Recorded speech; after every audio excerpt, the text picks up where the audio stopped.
Hi everyone, it's Jemima from Active Digital and I'm going to show you how to use the different settings in your camera. If you select the app, and as you can see I've put an object on the wall here so that I can use that as a focus. If you want to focus on it, you want to select the actual object and it comes up with this square with the sun. Down the bottom you can see there's a circle with 1x in it. If you select that, it goes to 0.5x, which means there's much more background and the camera zooms out of that object. If you select it again, you're back to the normal camera. As you can see, there's different types of pictures which you can take, and if I go onto portrait mode, along the bottom in the semicircle you can see the different settings. So if you're going to tap your object again and keep that in focus, and as you can see at the moment, the background of the fence is slightly blurred.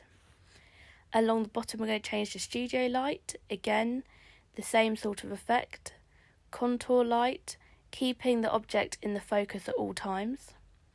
Stage light is when in the circle it's going to light up whatever is in that circle and darken the background. Same with the stage light mono, but it's just in black and white, which means that it's no colour.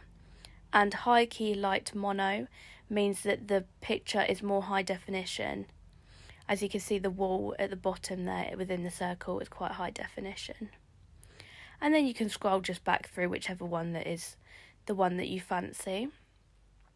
At the top, to add a flash, is a circle with a lightning bolt in it. If you tap it, it turns off, and then you tap it again and it will open up again, which means it's no longer locked, and you can see an arrow at the top. You press that and it comes out of the settings down the bottom.